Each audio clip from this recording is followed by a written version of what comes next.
My name is Nowell. I come from the Upper West region of Ghana, Laura to be precise. I started my life in Teshi, Adoemi. Adoemi is a community where I can say it's more or less like a slum. So we all know what a slum is. And life there was very difficult.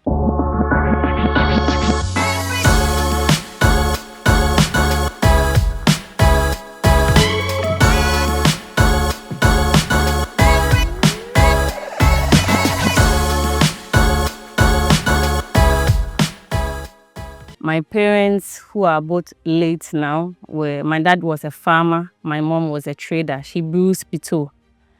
I'm the last born of 5 siblings.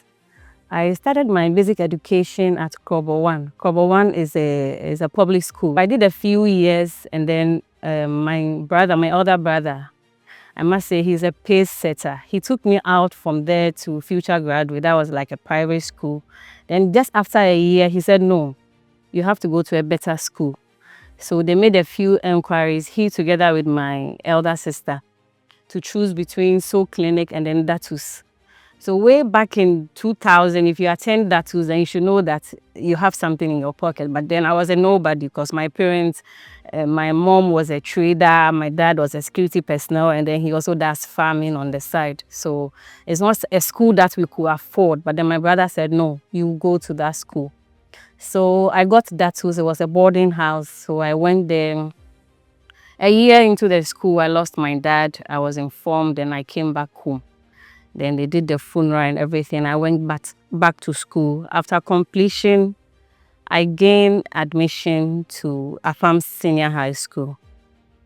Way back in Afam, I was the house captain. I must say, everywhere I go, there's something that follows me, the ability to lead. So I became the house captain throughout my stay in Apam. After completion, I was like, okay, what do I want to do? I said, okay, let me do nursing.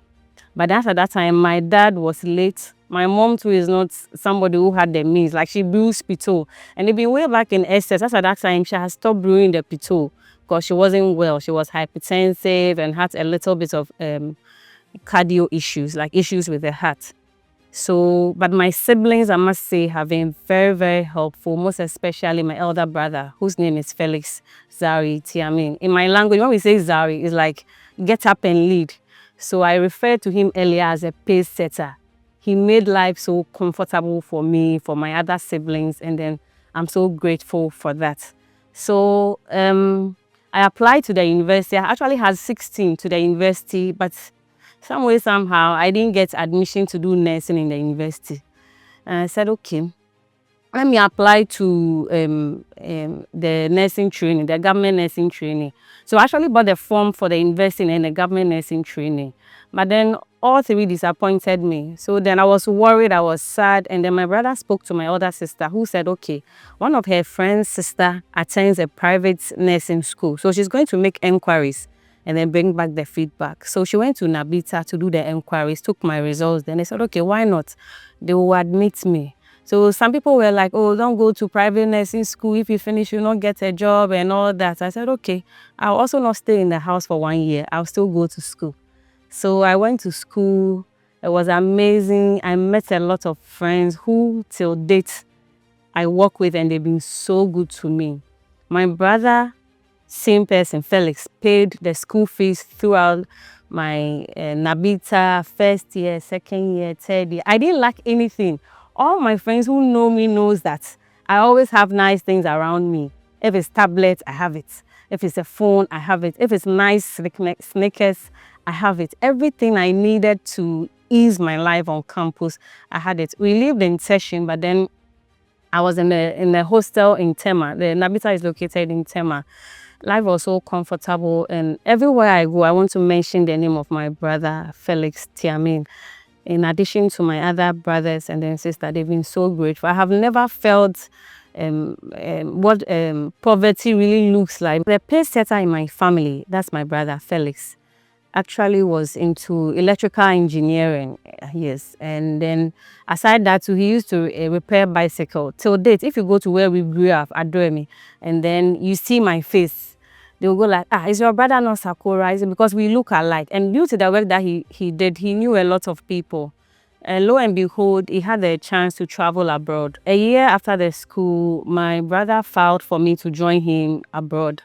I did everything possible, but then I was bounced. I took it in good faith, continued the school. In nursing school, final year, I lost my mom and we had to do the funeral. It was a sad moment, and I must say the friends I had in school are amazing. They are like sisters. At that time, we're preparing to write our licensure exams. And I must say my circle of friends too, we like going out, chilling, but then we go and do all that and then we come back and study. So I remember that my brother was worried. One time he called me, "You're always here, you're always there. Are you sure you are learning? You can't come and waste money." You know, he hasn't spoken to me that way before. So I was worried. I was like, why are you talking to me like that? I said, okay, don't worry. Lo and behold, the results came out and then I passed with all my friends. We all passed. And that exam, the licensing exams, there's no exams that you can just write once. A lot of people will have to do a receipt and do a receipt, but we got it once and then that was it. So when I finished the nursing school, I came back to factory research. I came back home. I think before then, we used to live in a compound house. Yes. My elder brother got a place for us, his own place in Tebibiano, same in Session. And then all of us lived there together. So I went back to that house. I was like, no, let me still further my education and then go and do the degree in nursing. So I applied to University of Cape Coast. Then I sat for their entrance exams. I got admission. Then I went to do the degree for 2 years. While I was in the university, I looked for a job with my diploma certificate from NABITA. So I got a hospital I was working with. The pay wasn't that much. I was being paid somewhere around 300, 350 cedis, but I was still doing it. So my brother was even like, this small man, what are you still doing? I said, I just want to do it. Because I can't finish degree and then come out with no experience. After degree, you're a senior nurse. You can't just go to any hospital and expect that the junior staff will be teaching you. At least you need to know something. So I was still working while I was going to the school. I did that for a year. My second year, I had a friend in Techiman. Since it was basic program, there are lots of people who were actually working and then schooling at the same time. So one of my friends, or guessing he was in Techiman, I saw an advert at the private hospital there looking for a nurse. So I said, okay, let me just go and explore this. So I applied and I got the job and I went to Techima to work for 3 months. I wanted to actually stay there when I finished, and I didn't want to stay in the house after completion and not coming to look for a job. I wanted to do something for myself. So way back in Techiman, I spent 3 months. After that, I came back to the university to continue the studies and I finally completed. The same month in which I completed, I saw another advert of a hospital, New Crystal Hospital, looking for a nursing officer. I applied. At that time, my certificate was not yet ready, but then I still went ahead to apply because I had a Nurses and Midwife Council certificate. So I applied, I went for the interview, then I got the offer. I came back to Accra and then I started working with New Crystal Hospital. So while I was working there, I was actually in charge of that facility. So it now made sense to me that it was good I did that small job. Yeah, that was paying me like 300 cedis and 350 cedis a month. It was, even though the money wasn't good, but then I think it was worth it. So I was now beginning to appreciate the fact that I had already learned something before coming to take up this role as an in charge. I worked with New Crystal for 6 years. Between that 6 years, I got married. I started giving birth. Then I realized that the pressure of moving from Teshin to Ashaiman was too much for me. Children, work, house issues. So I started looking for other opportunities close by. So that lo and behold, government of Ghana opened the portal for recruitment. I applied and then I got Lekma Hospital. That time I was pregnant. But then I didn't want to leave New Crystal and start Lekma Hospital. I combined the two. A pregnant woman working in Ashaiman and working in Teshin. Someone will ask, why were you doing that? I can't just leave one job and go here. We all know the issue of having worked in Crystal for 6 years and going to start somewhere where you start with a lower rank. It doesn't add up. So I wanted to weigh both options and know what I actually wanted because New Crystal pays very well. And then we know the government sector too as well. So I was doing that alongside for a while. And then I know that if I stop New Crystal too, I wouldn't get money to be able to support the family. So I needed to do it for a while before, when I get what I want, I can quit. So I did it till I gave birth, and then I finally decided to stay with Lekma, which was much closer to me. So in Lekma Hospital, I was at the neonatal intensive care unit. We take care of preterm babies, premature babies. And then I rose up in rank and then became the head of that unit. Last year, I was moved to the pediatric emergency. I was still trying to travel. After I gave birth to my first son, I was still trying. I went to the embassy again the second time. I was refused. So I came home, I was depressed. I was like, this thing cry, is it even worth it? Some few days, I just got over it, and then I started living my life again. After having 2-3 kids, my third child, I still tried again to see if I could get the opportunity to travel, but then I didn't. So in the year 2021, I decided to start up something. The startup came about when I gave birth to my second child. My mother-in-law started giving me cereals, and that's Tom Brown and then oats milk. So it was nice. And then, as loving as I am, I keep giving it out to people. Oh, take small, take small. People enjoyed it. Then they come back for more. Oh, you still have some, give me some. My child likes it. So I kept giving people. So one day I was like, no, this thing, let me take it serious. So I asked her that, oh, what's the recipe for this Tom Brown she's been giving me? And then she just gave it out to me. So I started with about 120 Ghana cedis. It wasn't something much, but then I did a few. I didn't have any knowledge in entrepreneurship or business, but then I started anyways because I realized that there was a demand or there was a need for it. After some few months, I added on.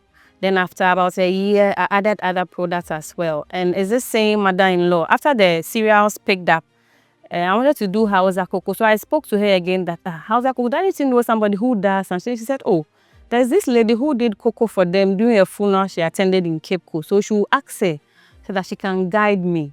I said, okay. So she got the person, and the person took me through the things that I need to do and then the don't. So I started the Hausa cocoa business as well, and I must say that I haven't regretted. And my mother-in-law too has been a backbone. I know that there are lots of people who have issues with their mother-in-law. Recently, I had a couple of friends who called me and said, Nowell, did you call into City FM show? I said, no. They said, oh, somebody called, and the person said, oh, pray for the SamWella business. And I said, oh, then that must be my mother-in-law because she listened to their show every now and then. So I'm sure she's the one. So I went to ask her, I said, hey, there's somebody here. I said, yes, my friends called me, 3 of them.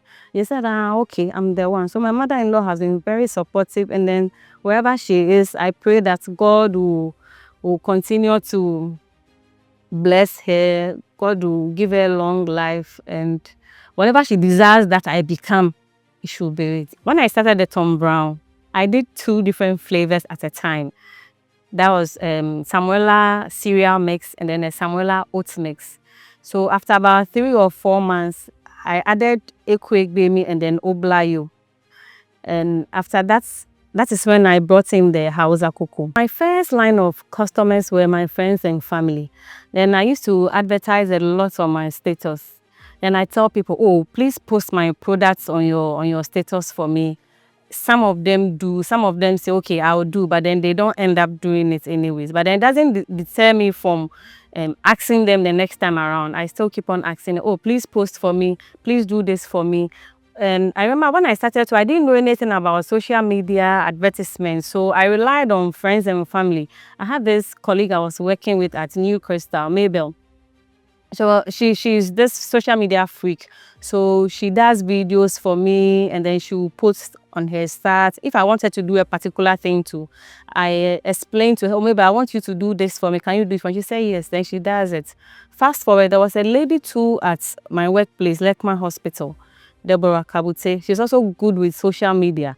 She also takes the product and then does a video and then posts on her page as well. That is what gave me the visibility and then the courage to start doing social media. Before I even started the business, I didn't know anything, but then I was willing to learn along the line. And like I said earlier, I relied most on the time on friends and family members.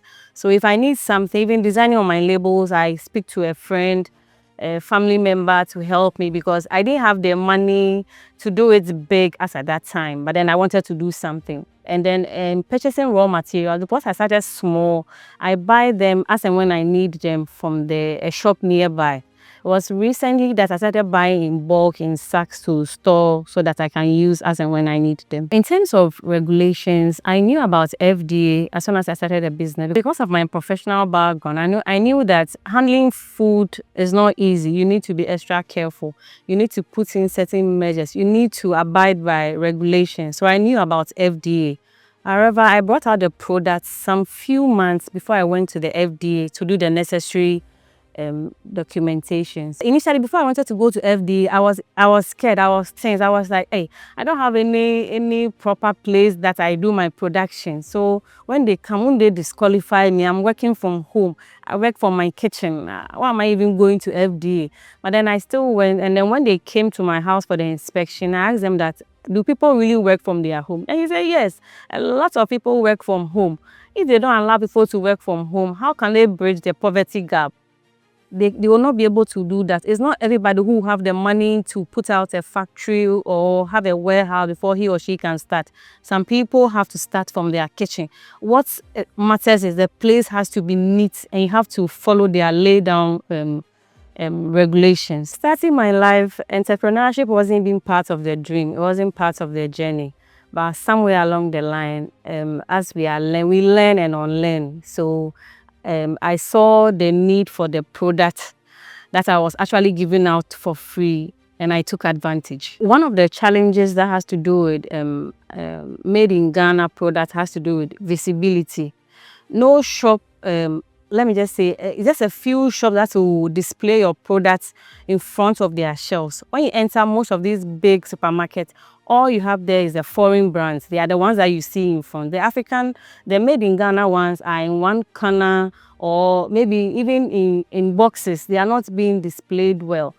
Initially, when I did the registration, I started by giving a few shops some of the product. But I realized that when you take it to the shop, they'll have to sell everything before they give you your money. And as a small business owner, I don't have much capital. Giving out things to them on credit, it's not one shop, it's not two, it's not three. Then I come back home with nothing. So I said to myself, no, I cannot keep on doing this. And then it doesn't move fast as I want it to, because I don't want the thing, because there are no preservatives, there are no additives. I don't want it to stay on the shelf for very long. But when you give it to the shops, it stays very long. So I said, no, I'm making a very big mistake. Let me take social media seriously. That is where I'll get most of the visibility and I can do the work myself. It's not like doing it all by us, but I can market it myself very well rather than it being on the show. So the one I started, that was one of the mistakes that I did. That's given, I think, oh, the shops will do the work for me. So let me just go and dump them in the shops and then come and sit in the house and then wait for them to call me. Oh, it's finished. And when it's even finished and you go there, you may have to restock them before they give you the money. So always you have to get a backup of the money. And if you don't have that kind of money, you can't continue. My greatest support system in financing my business is family and friends. As a married woman, the first person you turn to when you need money is your husband. You can't turn anywhere. You are stuck. Yes. And then even though you can go back to your family members like brother, sister, because you are married now, you also need to respect yourself. So the only person is your husband. So I ask him, oh, I need so and so. Can you please give me this? I want to buy this. Then he will say, okay, what for? He gives you the money and then you start up. So that's how come I got the money to start up. And then when I started scaling up, I had friends who gave me money. A couple of my friends have given me to a tune of, somebody can give you 5,000, or take 2,000, use it to support your business. That's the kind of friends I have. Support your business. Some of them buy me ice chairs. Use it for your business. In a way of supporting my business, I think I need to really appreciate my friends and my family members. Without them, I wouldn't have gotten far. I haven't gone for any loan from anywhere. I haven't gone to anybody I don't know for any assistance. It's just family and friends. In starting the business, I didn't have any idea, any knowledge in terms of financing, staffing, bookkeeping, nothing. I was just willing to learn along the line. I was just learning. If I make a mistake, I learn. And for somebody whose mother was a trader, who brews pito, definitely I need to know how to keep money. I need to know how to do my checks and balancing, the local way, yes. So that was what was helping me. I know that if I use 200 cedis to produce Tom Brown, I need to get, say, like 250 cedis or maybe 300 Ghana cedis. Before I brought in the Hausa cocoa, I realized that there were a lot of Tom Brown on the market. Everybody and their own measurements and their own way of bringing grains and cereals together to come up with a meal. So I thought it wise to do something that is not a lot on the market. That was the Hausa cocoa. And I realized that in the street of Ghana, everywhere you go to, there's a Hausa cocoa vendor there. So that means a lot of people loved Hausa cocoa. So I took that, but I didn't know how to do it very well. I know you have to prep the millets and all, but I didn't know how to preserve it, what needs to go into it. So I spoke to my mother-in-law again, my backbone. And then she said, oh, she knew somebody who was in Cape Coast who does cocoa. And then her cocoa is really nice because she did it for them at a funeral. So she contacted the person, and then the person showed, okay, do this, don't do this, add this, don't add this, do it this way, it will work out. So I started small with just 2 olonka. Just to that time, millet was like about, I think 350 pesos per olonka. So I bought 2, bought a few spices, came to do it. And then in the stoning the stone out of the millet, it's a technical process. That one I didn't know how to do it, but my niece was very good at it. So I called her, then she came home, she came to do it for me to see. The other time, I let her come again to do it for me to see. My mother-in-law's elder sister too knows how to do it. So she also came by to also do it for me to see. And then I just took it just like that. The Hausa cocoa has been a blessing. If you go on social media, SamWellaCereals, we are noted for the best Hausa cocoa in this country. If we had not brought in the Hausa cocoa, I must say that perhaps we wouldn't have been known. The cereals are good, but then there are a lot on the market. And the Hausa cocoa, we've taken our time to get our recipe right, to create that niche for ourselves. I started with only 2 products. Currently, we have 7 products on the market. That's the SamWellaCereal mix, Samwella oat mix, Equate Bemi, Oblayo, Hausa cocoa. We have Bofut, we have Kose as well. And all these products are organic. There are no additives. In getting the product out there, I think social media has played a pivotal role because I make a lot of adverts on social media. That is where people get to see people all across the globe get to say that, oh, there's this product out there which is good. They try them, they like it, and then they decide to also take it out there as a business for themselves. So they contact us to produce for them, and then they take it out. In terms of business financing, there seems to be little or no resources available for the small business owner. I give credit to Comfort Ghana. They've been really supportive. They support the girl child. Comfort is the only organization that I can boldly say that have given money to young entrepreneurs that take this a grant. You're not paying back. Use this money to scale up your business. They offer trainings for the girl child to be able to bring out something and do something for themselves. I'm yet to see other organizations also do same to support the girl child. It is a dream of every entrepreneur to scale up. Because if you don't want to scale up, you don't want to grow, then why start in the first place? If you just want to just do one thing, then do it for several years and no improvement, then you shouldn't even start in the first place. So far as this business is in existence and we are learning through the process, we are opening up to investors to help us to scale this business up, to take this business to the next level. Because few years to come, all we want to know it or to hear is that the brand Samwella should be a household name. As soon as you mention the book, you realize that everybody knows, oh, it's from this company, it's from that company. That's what we aim or we dream of achieving. Talking about mentorship and networking, it's very key. whoever is listening to me right now, take networking and mentorship as something that you depend on. Some people have the saying that arrangement pass application. When you focus on building relationship with people, it can take you far. Where relationship will take you, money cannot take you. Money will not even take you an inch. And then in terms of mentorship, everybody needs someone that they look up to, somebody to guide them through the mill. If you don't have a mentor, someone that you look up to, you may go wayward. If you are not self-driven and self-motivated like other people are, you need to get somebody to guide you through the process. So mentorship and networking is very crucial in entrepreneurship. In the country in which we find ourselves, Ghana, everyone loves to be a nurse, if not because of the uniform, because of the access to healthcare. People think that, oh, if you're a nurse, as soon as you are sick or your relative is sick, you have all the medicines at your doorstep, even though it's not true. People love the uniform too, hey, auntie nurse, auntie nurse. But then for me, it didn't really have to end there for me. Like I had some inner desire to do something, because if somebody who is being provided for from childhood, although my parents didn't really have it, and then we went from a good home, but then my siblings made sure that I didn't lack anything. I could have been okay after I finished school, I'm married, like everything that somebody needs to do or to have at my age, I have it. So what else? But then there's an inner desire for me to like do more. After being refused American visa for the 3rd time, I didn't want my life to be on a hold. I wanted to do something for myself.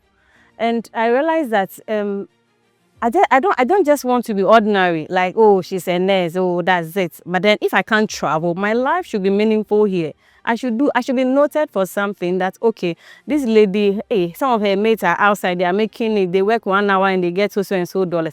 I am also here, I'm selling cocoa, and then I'm also making it. That's all what I also need. Managing a challenging job, like I work at the pediatric emergency in Teshin, where there's always a lot of patients to see at a go. Managing a family and a business that is now growing, it's not easy. It has not been easy.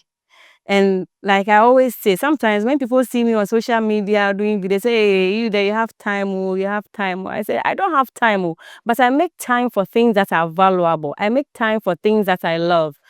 In the morning, when I usually wake up very early, because I sleep early, so that I can wake up and then be ahead of people. I get my kids ready for school. I go to work. When I come back, I start with my social media adverts. I do video editings and then I post the videos online. I must say it's very challenging because I started without any staff. I do everything myself, from prepping the millet to grinding to bottling to labeling, everything. It has not been easy from inception. But then I think that if you plan whatever you want to do, if it's planning, you have to plan. I know that I don't have a help in the house. I know I don't have any permanent worker who is there or running shifts and then working with me. So I need to plan. So I usually like to multitask. Whilst I'm cooking, I'm washing. Whilst I'm taking the kids to the barbering salon, I'm also doing my nails or probably doing something else. Even if I'm eating, I'm still responding to messages online. And then as soon as I have free time, I want to do something for me. I know my time from 8 to 3 p.m. is for my official work. When I close, I know the rest of the time is for me. And then I want to do something meaningful. I like to write a lot because I know if I don't write, if I don't plan, I'll not be able to accomplish all this. Mother, taking care of the house, having a business and all that. It's really difficult. It's very, very difficult. And from the position where I stand, even if I'm off duty, they'll call me. Even if I'm on leave, I'll be called because they're listening, they'll call you. If I have to talk about entrepreneurship, I strongly believe that there should be a policy that entrepreneurship should be introduced in schools at an earlier age, because you don't only learn entrepreneurship to do business, but it opens or widens your scope of knowledge. You learn a lot of things through entrepreneurship. You learn social media, you learn marketing, you learn production, you learn a whole human resource management. You learn a whole lot of things through entrepreneurship. So it's not just about going to work, do 8 to 5 and coming back home and then what else? And then there's nothing. But if there is something going on for you, there's always something to live up for. There's always something to work towards. You can't just do one thing and then you are done. No, it doesn't work that way. And then if you want to compare yourself to the Western world, they are always working. They're always doing something. So why we here? Why do we have to sit? Why do we have to sit and do one job and fold our arms? No, because even the rich who are not even working, their money is working for them. So there's no point in saying I'm a salary worker, so let me just work and then come back home and sit down. No. Sitting and thinking back about entrepreneurship, I wish I had started earlier. I wish I had taken social media seriously earlier. I wish I hadn't gone on social media just to watch people's videos and make fun and save them and come back and watch movies and then that's it. If you're out there, you want to do something for yourself, whatever that comes in mind, try it and then do it. If you don't have any knowledge, just start it. I was recently telling my boss that I didn't know entrepreneurship was this sweet like honey. I would have started a long time ago. I wouldn't have been here. It's not like I don't love the nursing. I love it. But then I'm sure by now I would have scaled up to the point where I'll be satisfied, where I'll say that, now I have actualized. I've been able to do something for myself. I've been able to leave something behind for the next generation. My name is out there. When they mention this product, they think about this person. When people see me in point, they say, yes, that's a pito seller's daughter. That is the legacy I want to leave behind. In terms of getting guidance and coaching from somebody who is ahead, seeking help from somebody, okay, I want you to teach me how to do this. There's a way you have to go about it. There are lots of people who come into my DM, oh, I want to venture into your line of business. How do you do your own? Sometimes it just puts me off. But then there are other people too who come. I'm so and so. I have started this and this. I want you to help me. Where can I get this? I said, okay, thank you. How far have you gotten? If this is what you want, you can do A, B, C, D. Then I leave my contact behind. You can call me on this number so that we talk more. Some people also reach out to you. I want to do FBA certification. How do you go about it? Then I take them through the process.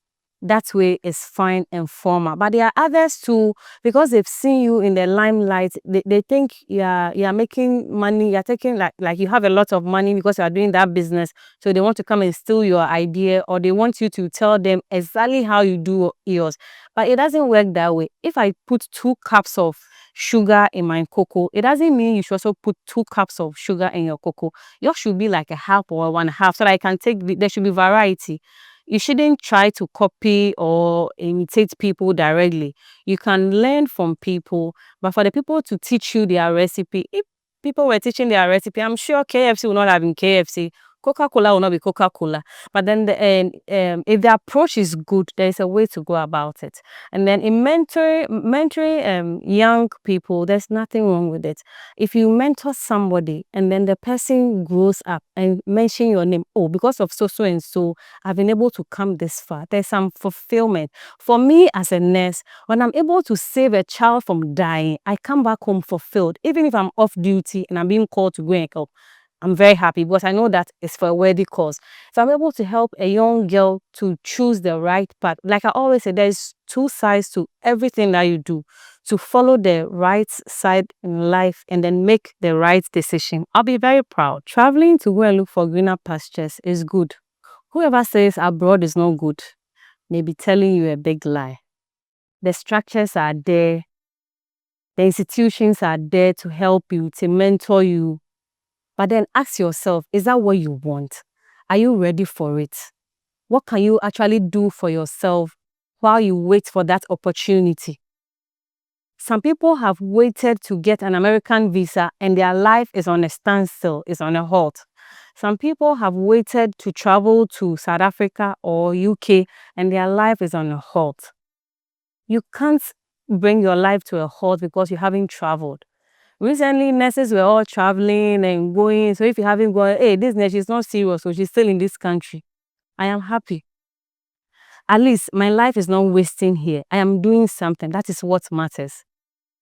So if you are trying, you are looking out for something, work towards it. If it's still not working, your life shouldn't be on a halt. Try and do something. Divert your energy somewhere. Maybe that may pick up.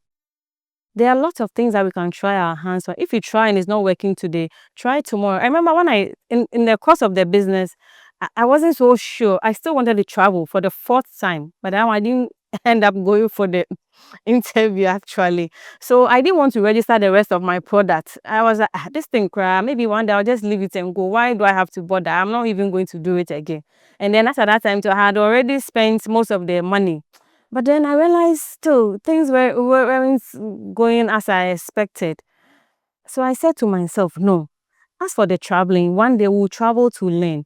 We'll travel to bring investors into the business. We'll travel to explore. We'll travel to see how other things are being done. But until then, we'll keep moving.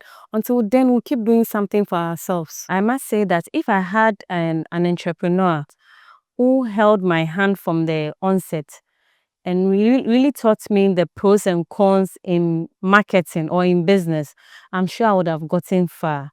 However, I've still been able to start something and then maintain it, and I'm still going. I don't think it will be okay for me to keep all the knowledge I have to myself. The same way I wish I knew it earlier, I should be able to impact it into somebody earlier enough for the person to be also to be able to make something for him or herself.